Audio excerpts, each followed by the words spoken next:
오늘도 찬양과 기도, 오늘 말씀이 있는 수요예배에 나오신 모든 성도님들 축복하고 환영합니다. 요즘 제가 만나는 사람들, 특히 아끼는 지체들이나 또 동역자들, 그리고 목회자들을 만날 때 누구를 만나든지 제가 나누는 이 말씀과 묵상이 있습니다. 얼마 전에 블레싱 기도에서도 제가 나눈 적이 있었는데요. 이 묵상, 이 나눔을 오늘 설교의 시작으로 함께 하려고 합니다. 우리 함께 이사야 53장 6절을 함께 읽었으면 좋겠습니다. 함께 읽겠습니다. 우리는 다 양 같아서 그릇 행하여 각기 제 길로 갔거늘 여호와께서는 우리 모두의 죄악을 그에게 담당시키셨도다. 아멘. 우리가 방금 읽었던 이사야서 이 말씀을 통하여 우리가 알 수 있는 한 가지가 있는데요. 바로 목자 없는 양의 특징입니다. 목자 없는 양의 특징은 각기 제 갈 길로 제 살 길만 찾는다는 것입니다. 목자가 없기 때문에 양 스스로 자기가 갈 길을 찾아야 되고 자기가 살아남을 길을 찾아 나서야 합니다. 목자 없는 이 세대가 이와 같습니다. 목자가 없기 때문에 제 갈 길로 제 살 길을 찾기에만 여념이 없습니다. 우리가 사는 세상과 지역은 어떻습니까? 다들 제 갈 길과 제 살 길, 내 자녀가 살 길과 내 자녀가 갈 길, 내 가정이 가고 살 길만 찾고 있습니다. 이유가 무엇입니까? 목자가 없기 때문입니다. 우리가 방금 읽었던 이사야서 53장 6절에는 우리가 목자이신 예수님을 만나기 전에 어떻게 살았는지에 대해서 간단 명료하게 알려주는데, 그때에 우리가 다 양 같아서 그릇 행하여 각기 제 길로 갔다고 얘기합니다. 목자 없는 이 시대나 우리가 목자이신 예수를 만나기 전이나 목자 없는 인생은 반드시 그릇 행하여 각기 제 갈 길만, 제 살 길만 찾아 살 수밖에 없는 것이 성경이 말하고 있는 우리의 현실이고 우리 사람의 한계입니다. 우리도 목자가 없을 때 그릇 행하여 각기 제 갈 길만, 내 살 길만 찾던 사람들이었습니다.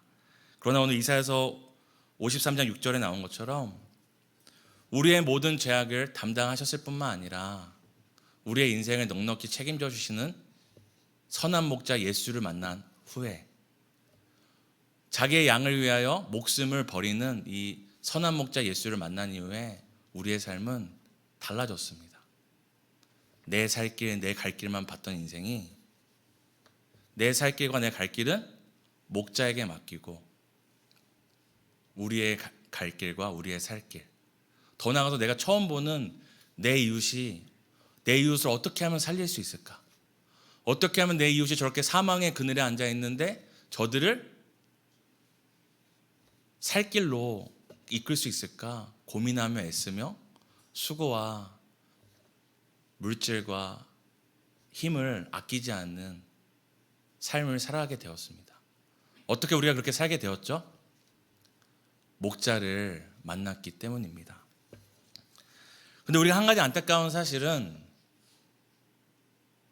목자가 없어서 제 살 길과 제 갈 길로 그렇게 살아가는 사람들은 그렇다 치는데, 만약에 목자가 계신데도 우리 안에 제 갈 길과 제 살 길을만 찾아 살아가는 사람들이 있다면 얼마나 안타까운 일이 아닐까요? 내 인생을 책임져 주시는 목자, 내 살 길을 열어주신 목자, 더 나아가서 나를 위해, 양된 나를 위해 목숨을 아끼지 않는 목자가 계심에도 그분께 내 인생을 맡기지 않고 여전히 내가 어떻게든 내 갈 길, 내 살 길, 내 자녀가 가고 살 길, 내 가정이 어떻게든 살아남을 길을 애쓰고 있다면 얼마나 그것이 안타까운 모습이겠습니까? 쉬운 예로 저희 집에 귀한 딸이 있는데 3살입니다. 말도 잘합니다. 천재인 것 같아요. 근데 어느 하룻밤 이렇게 자고 일어났더니 이 딸이 일어나서 3살인데 막 씻고 막 밥을 차리고 있는 겁니다. 막 가방에다가 식판도 넣고 막 옷을 막 하는 겁니다. 다 챙기고 있는 거예요. 그래서 기특하다 생각했더니 이 아이가 철이 들어서가 아니라 내가 살아남고 내가 가야 될 길을 내가 책임져야 된다는 두려움 때문에 오늘 내가 일찍 일어나지 않으면 밥도 못 먹고 어린이집도 가지 못할 수 있다는 두려움에 아침에 일어나서 막 그걸 챙기고 있는 거예요. 그걸 보는 제 마음이 어떨까요? 이제 시집 보낼 때가 됐다 하지 않겠죠. 그 두려움과 염려로 살아간다면 아버지가 있음에도 부모가 있음에도 부모 없는 자식 마냥 자기의 삶을 그렇게 막 꾸려나간다면 얼마나 그것이 가슴 아프겠습니까? 오늘 목자이신 예수께서 양된 우리가 여전히 제 갈 길과 제 살 길만 찾아 살아갈 때에 그런 마음으로 우리 보시지 않을까요? 내가 네 인생 책임질 건데, 내가 네 살 길 책임질 거고, 네 자녀의 생사를 책임질 건데 왜 아직도 목자가 없는 양과 같이 각기 제 갈 길만 가려고 하고 있니? 라고 우리에게 질문을 던지실 거라 저는 생각합니다.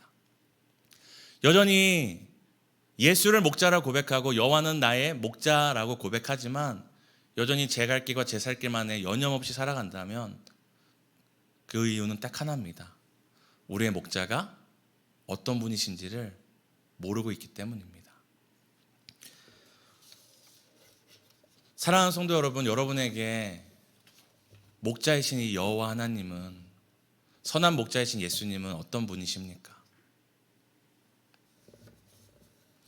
오늘 우리가 함께 읽었던 이 창세기 본문은 우리가 잘 아는 것처럼 하나님이 세상을 처음 만드셨을 때의 기록을 담고 있습니다.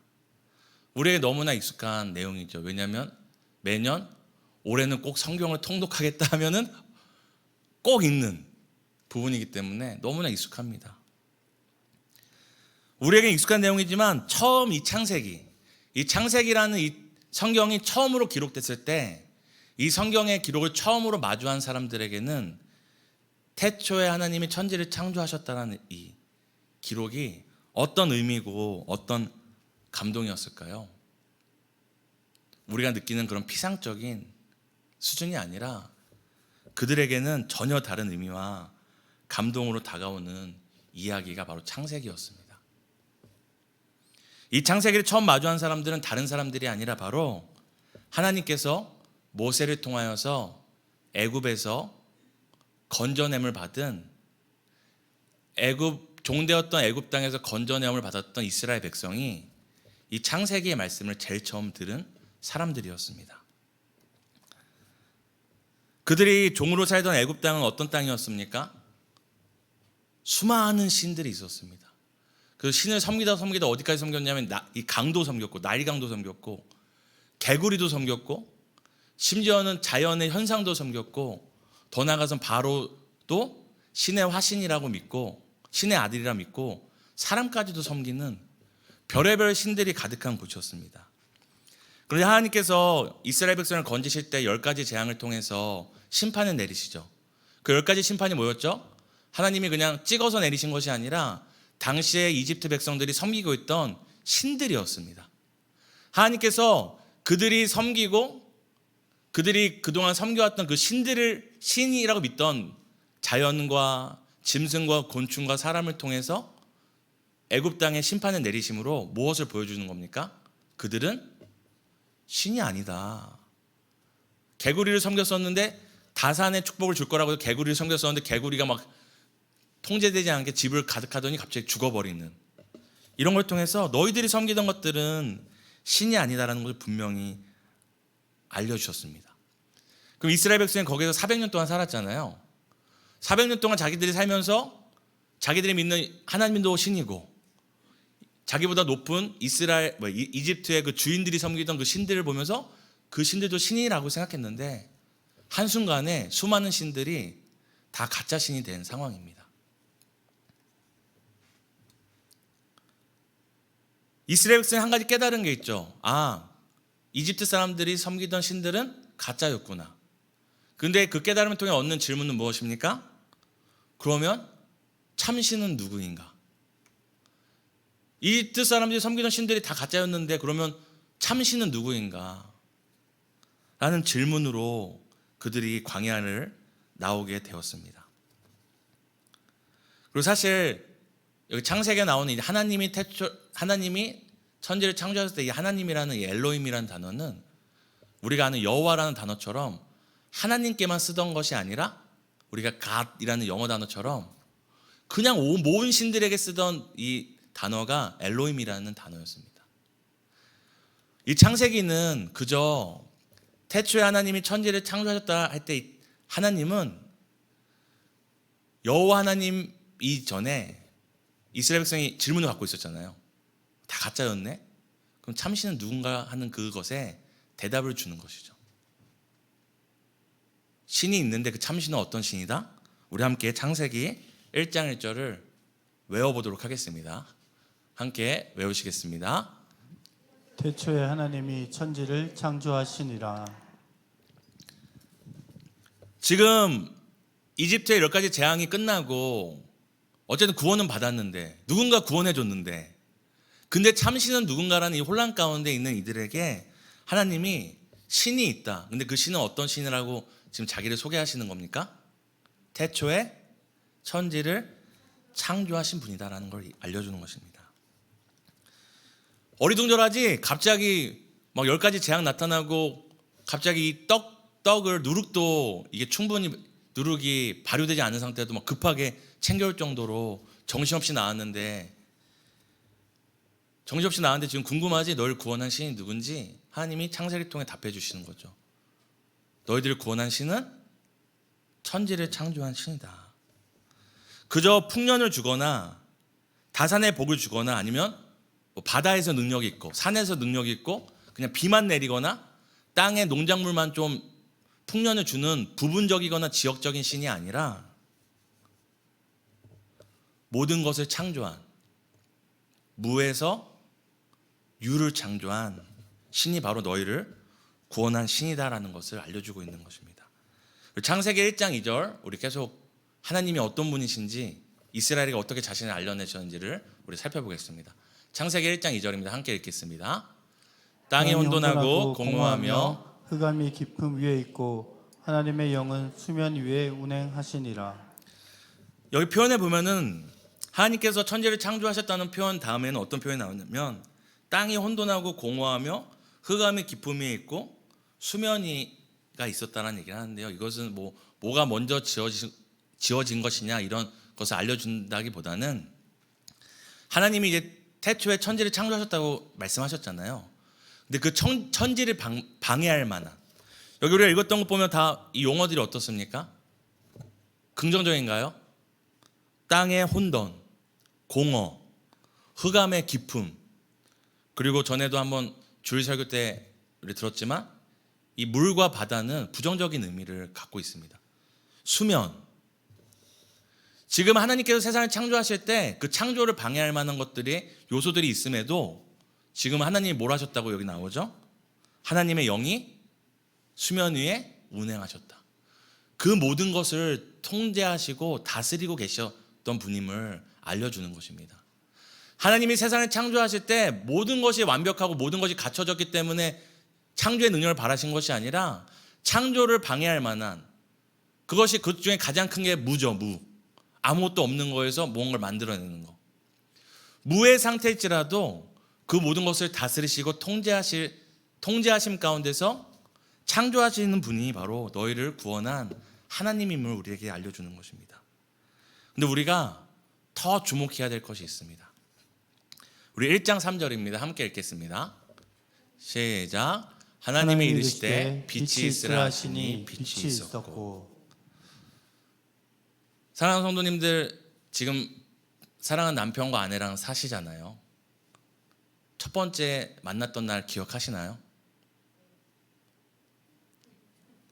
우리가 첫 키스, 처음 손을 잡았던 날, 아니면 처음으로 데이트했던 날, 그때 나가지 말았어야 되는데 이런 표정은 아니시죠? 이 첫 번째가 사실 의미가 있습니다.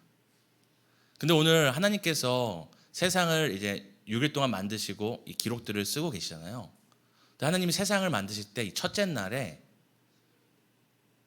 그냥 막 만드셨을까요?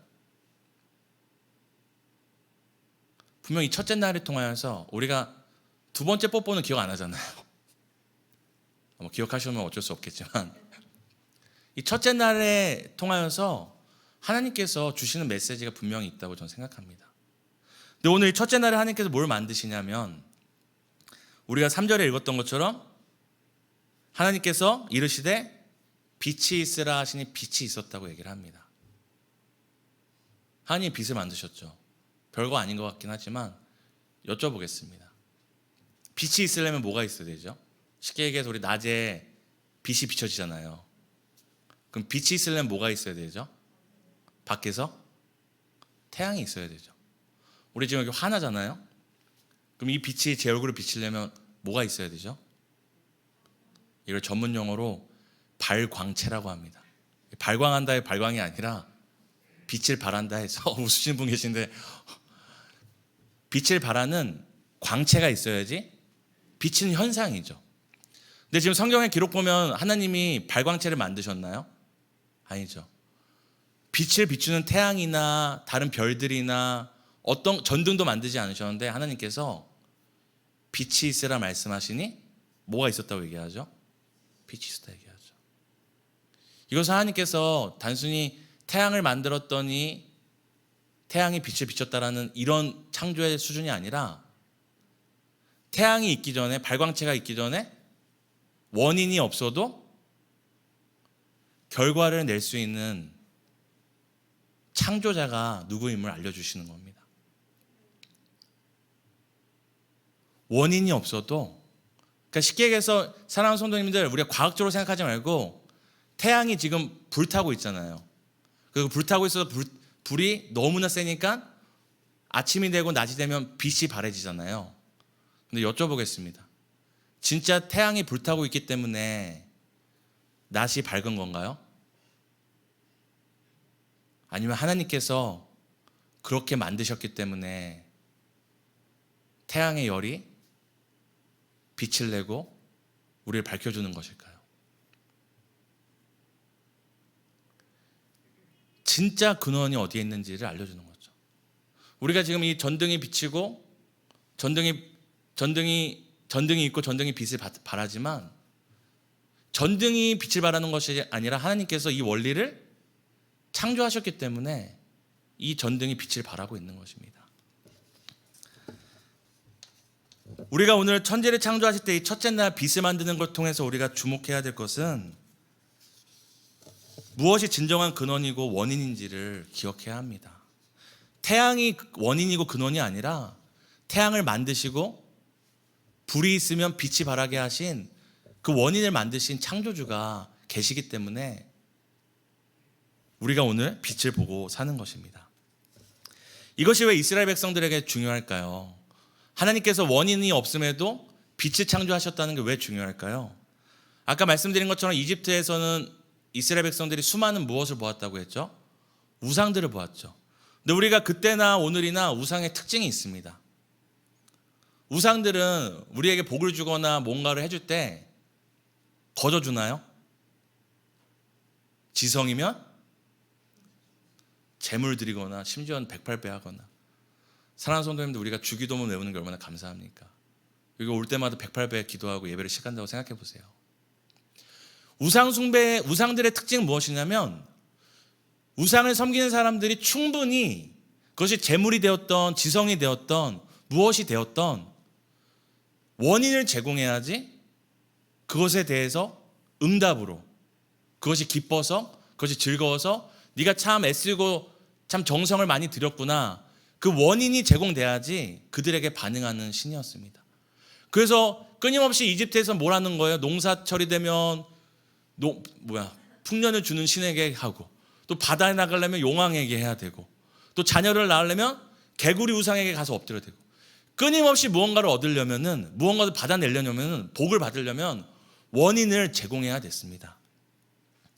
그런데 오늘 하나님께서는 자신이 원인이 없음에도 빛을 만드시는 이 창조의 원리를 통해 무엇이라고 말씀하시죠? 원인이 없어도 빛을 만들어내고 무에서 유를 만들어내고 길이 없어도 길을 만들어내고 이스라엘 백성이 구원받을 만한 이유가 없고 자격이 없어도 구원하시는 분, 원인이 없어도 구원을 하시는 분이 하나님이심을 우리에게, 이스라엘 백성들에게 알려주는 것입니다. 내가 세상을 만들 때에 원인이 있어서 빛을 만들지 않은 것처럼 너희도 어리둥절하지, 갑자기 종되었던 땅에서 나와서 어리둥절하지, 하나야. 너희들이 나올 만한 복을 받았거나 너희들 조상들이 구원받을 만한 무언가를 했기 때문이 아니라 내가 너희 조상들과 한 약속, 내가 너희들을 구원하겠다고 한 그 약속, 그것이 원인임을 알려주시는 것입니다. 우리의 인생에 어둠이 있고 인생에 흑암이 가득하여도 우리가 어떤 그 흑암과 어둠에서 벗어날 만한 충분한 원인을 제공하지 않아도 우리의 인생에 빛을 만드시고 우리의 인생에 구원을 베푸시는 분이 하나님이심을 이스라엘 백성을 통하여서, 또 창세기 기록을 통하여서 우리로 하여금 다시 한번 알게 하시는 것입니다. 지금 이스라엘 백성이 어디에 있습니까? 이 창세기 들을 때 어디에 있습니까? 광야에 있는 것이죠. 광야에 없는 것이 많죠. 물도 없죠. 길도 없죠. 그럼 이스라엘 백성에게 계획은 있습니까? 광야의 경험은 있습니까? 약속의 땅으로 갈 그 승리의 비결이 있습니까? 아무것도 없습니다. 마치 하나님이 세상을 창조하실 때처럼 지금 애굽 땅에서 나왔지만 아무것도 없는 무의 상태에 있는 게 바로 누굽니까? 광야에 있는 이스라엘 백성입니다. 근데 그들에게 지금 무엇을 말씀하시는 거죠? 태초에 내가 천지를 창조했다. 태양이 없어도 빛을 만들어냈다. 원인이 없어도 결과를 만들어냈다. 그처럼 그들에게 무엇을 알려주시는 거죠? 약속의 땅으로 갈 길이 보이지 않아? 약속의 땅으로 갈 만한 음식이 없는 것 같아? 경험이 없어? 내가 길을 만들겠다. 내가 너희들의 갈 길을 만들겠다.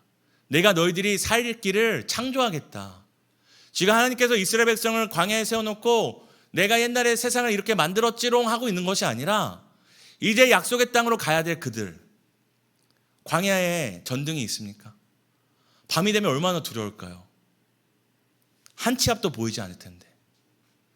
그때 불기둥을 통하여서 광야가 아무리 흑암이 깊고 혼돈이 깊고 두려움으로 가득할지라도 광야의 길을 만들고 광야의 샘을 만들고 광야에 살 길을 만드는 분이 누구다라고 알려주시는 건가요? 태초에 천지를 창조한 여호와, 종되었던 애굽 땅에서 너희를 건진 여호와가 너희의 인생을 책임질 거라는 것을 알려주는 것이 바로 창세기의 이 창조 기록이었습니다. 무에서 유를 창조하는 하나님께서 광야의 길을 만드시고 광야의 샘을 내는 창조를 못하시겠습니까? 그것을 내가 하고 이스라엘을 책임지시겠다고 알려주는 것이 바로 이 창세기의 기록이었습니다. 그럼 이렇게 창조를 통하여서 원인이 없음에도 구원하시고 길이 없음에도 길을 여시고 먹을 물과 양식이 없어도 우리가 살 길과 살 길이 없어도 그 길을 창조하시고 우리의 삶을 창조하시는 그 역사가 이 3,500년 전에 그저 과거의 역사일까요? 아닙니다.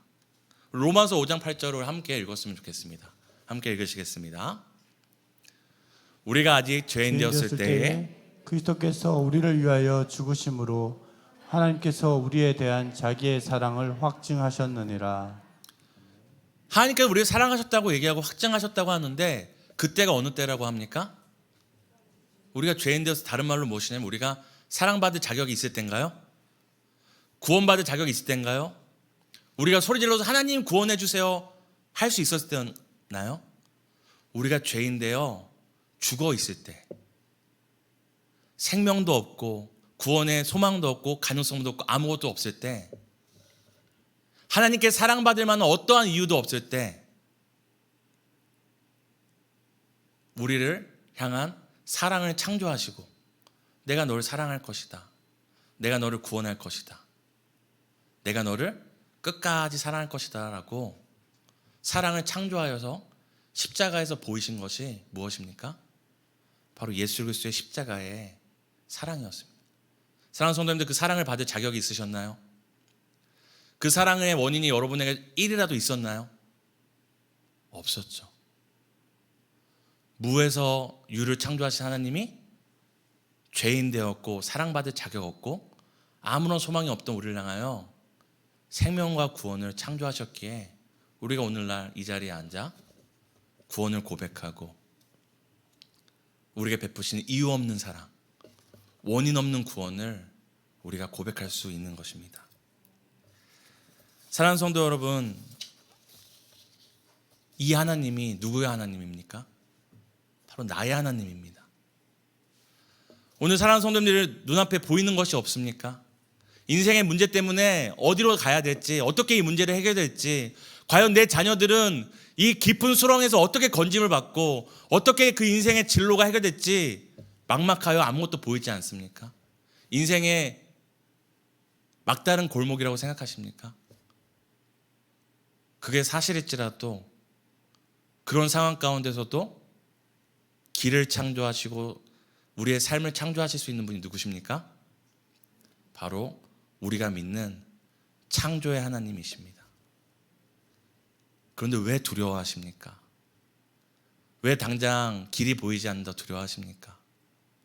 당장 우리 자녀가 살 길이 소망이 없다고 왜 낙심하십니까?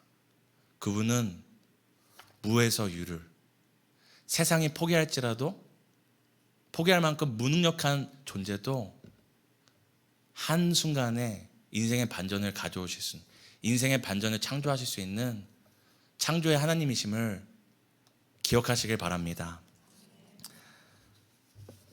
저는 이 확신이 있습니다. 우리가 어떤 인생의 막다른 골목과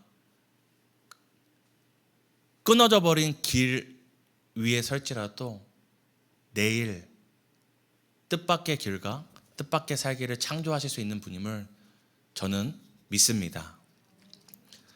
사랑하는 성도 여러분, 앞서 제가 이런 질문을 드렸습니다. 사랑하는 성도님에게는 목자가 계신가요? 그 목자가 내 살 길과 내 갈 길을 책임져 주심을 믿으시나요? 라고 여쭈었습니다. 우리의 목자가 그저 푸른 초장과 쉴만한 물가 정도가 아니라 어떤 흑암과 혼돈과 수면이 있을지라도 창조하실 수 있는 분이라면, 모든 선한 역사를 창조하실 수 있는 분이라면 우리는 우리의 삶을 주께 맡기고 목자에게 맡기고 우리 주변에 쓰러지고 넘어지고 무너진 사람들을 돌볼 수 있습니다. 왜냐하면 우리의 갈 길과 살 길은 우리의 목자가 책임져 주시기 때문입니다.